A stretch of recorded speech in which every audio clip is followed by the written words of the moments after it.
សូមជួយចុច Subscribe និងចុចរូបសញ្ញាកណ្ដឹងដើម្បីទទួលបានវីដេអូថ្មី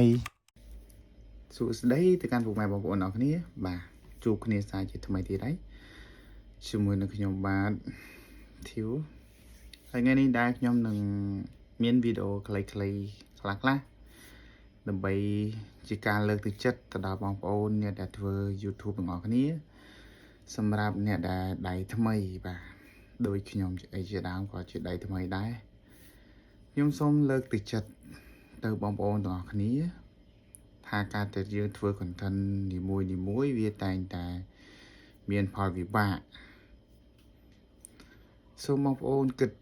ទៅថ្ងៃក្រោយបងប្អូនទាំងគ្នាពេលដែលយើងចាប់ផ្ដើម YouTube ថ្ងៃហ្នឹងសូមឲ្យបងប្អូនគិតទៅដល់ថ្ងៃក្រោយថាតើថ្ងៃក្រោយបងប្អូនចង់បានអី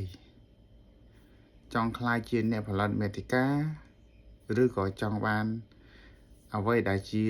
ក្តីសម័យរបស់បងប្អូនហើយបងប្អូនត្រូវតែចាប់ផ្ដើមនៅថ្ងៃនេះដូចជាការធ្វើ YouTube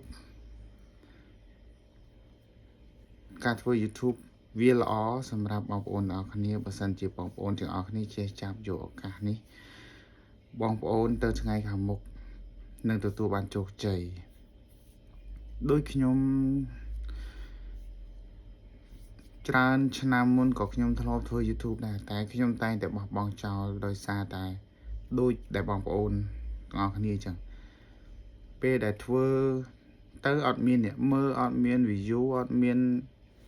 អីទាំងអស់ពេលនោះធ្វើឲ្យខ្ញុំបាក់ទឹកចិត្តបោះបង់ចោលលោមដល់ពេលនេះខ្ញុំនៅតែដដែលនៅតែចំណុចដដែលនៅតែបារម្ភជាដែរបើសិនជាថ្ងៃនេះខ្ញុំអត់ធ្វើ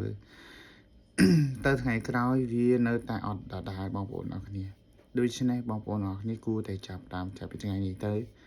ដើម្បីទៅថ្ងៃក្រោយបងប្អូនមានវីដេអូច្រើនផ្ទុះច្រើន view បងប្អូននឹងទទួលបានផលពេលនោះបងប្អូននឹងមានកម្លាំងចិត្តធ្វើច្រើនបងប្អូនអរគ្នាបងប្អូនទាំងអស់គ្នាត្រូវសម័យថាវាដូចជាយើងការដាំដើមឈើមួយដើមគឺយើងមិនអាចយកផលចំណេញភ្លាមបានទេបងប្អូនអរគ្នាយើងដាំដើមឈើមួយដើមគឺយើងត្រូវការពេលវេលាឲ្យវាលូតលាស់ធំធាត់មានផ្លែមានផ្កាចឹងការដែលយើងធ្វើ YouTube ក៏ដូចគ្នាបងប្អូនទាំងអស់គ្នាយើងកុំធ្វើភ្លាមឲ្យវាបានផលភ្លាមគឺយើងអត់អាចទេការដែលយើងធ្វើ YouTube វាស្រួលមួយយ៉ាងត្រង់ថាទោះបីជាយើងដេកនៅក្នុងផ្ទះយើងអត់ធ្វើអ្វីក៏ដោយក៏ YouTube នៅតែអាចរលលុយឲ្យយើងបានដូចគ្នាអញ្ចឹងខ្ញុំសូមលើកទឹកចិត្តទៅដល់បងប្អូនទាំងអស់គ្នាអ្នកដែលធ្វើ YouTube ទាំងអស់ឲ្យមានការតស៊ូហើយនឹងមានក្តីសង្ឃឹមខ្ពស់ព្រោះទៅថ្ងៃខាងមុខបងប្អូនទាំងអស់គ្នាអាចនឹងទទួលបានផលបានផ្លែផ្កាពី YouTube បាទហើយជាចុងក្រោយសូមជូនពរបងប្អូនទាំងអស់គ្នាឆាប់ទទួលបានផលផងដែរឆាប់ជោគជ័យក្នុងវិស័យ YouTube ទាំងអស់គ្នាបាទ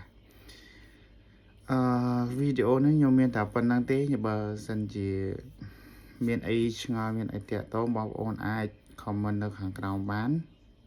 ខ្ញុំនឹងធ្វើវីដេអូរៀបរាប់ជូនទៅកាន់បងប្អូនទាំងអស់គ្នាបាទអរគុណជម្រាបលា